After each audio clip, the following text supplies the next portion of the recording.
Hey everyone, the Game Piece here, and today I want to give you an idea of the things that you can do once you complete the story for early access in Temtem. Until we get the next major update, which hopefully isn't too far off, here's some things that can keep you busy and things that you can do in the game. The first thing I recommend doing when you finish the story is going back and completing all of the side quests that you have. A lot of the side quests will reward you with very beneficial items, such as gear items. Now, gear items are equip items that you can place onto your Temtem to further increase a certain aspect of it. There's items that increase fire damage, reduce damage, many gear items with various effects, so I absolutely recommend going back and completing the quests and grabbing these if you have any interest in battling other players, and even just for the story, these are going to be really helpful and beneficial to equip to your Temtem to make them stronger. Now, some of these side quests will also reward you with technique courses, which are essentially TMs from Pokemon. And if you don't know what those are, technique courses, or TCs for short, will allow you to teach a Temtem that specific move that is on that technique course. There's a wide number of TCs that can be obtained to make certain Temtems stronger in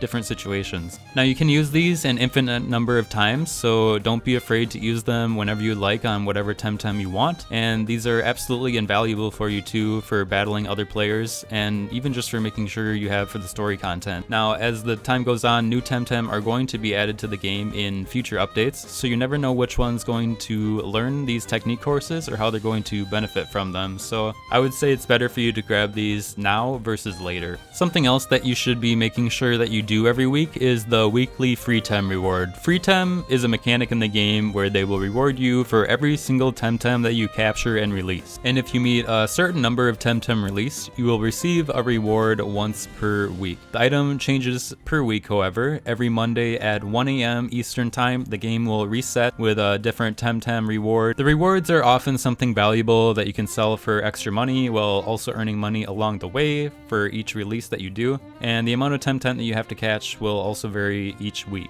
Money is a super scarce but very important resource in Temtem, so I 100% recommend that you do this each week. And if you are planning to play this game for an extended period of time, or if you're planning to come back for the story updates, I'm still going to recommend that you do this. Now, the next thing that you have an option of doing is getting into breeding Temtem. This is an extensive process, and you can watch my video guide from start to finish on how to breed a perfect Temtem, but doing this will allow you to make some money by selling various breeding projects that you do. So if you want to get into this and start selling Temtem to make some money, this is a very good way of doing so. I've seen people make a huge amount of profit by doing this. Now, the process of breeding can be very frustrating but also extremely rewarding, so I say give this a try if you're interested. And then if you have battle ready Temtem, you're going to be able to hop on into competitive too. The other option that you have for getting battle ready Temtem is buying them off other players. I've seen people trying to sell various Temtem for cheap, so if you can get lucky and get a good deal, you have option of getting a perfect Temtem without breeding. So you can take those Temtem and TV train them up and get to battling. Now, the last couple of goals that you can go for are, number one, catching all of the available Temtem in the game and filling out your Tempedia. This will allow you to make sure that you have all the type matchups displayed when you're in a battle, and also having every Temtem in your Tem deck is going to be beneficial when you have one that you are looking for in the future.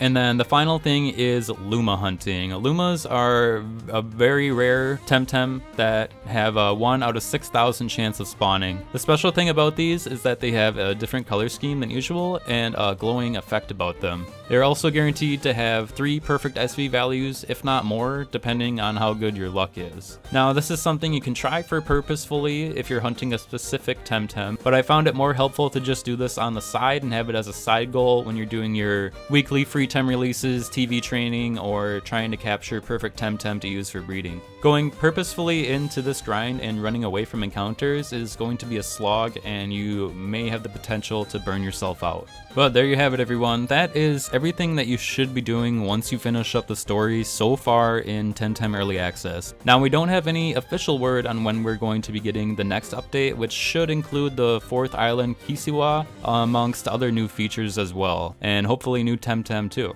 But hopefully we don't have to wait too long. For now though, you do have plenty that you can be doing to keep busy in the game and also have fun doing it. So I hope that this video really helped you out, and please feel free to leave a like if you enjoyed it. And make sure to subscribe for more Temtem guides and content, as well as MMORPG content. Thank you guys so much for watching. Hope you guys have a great rest of your day.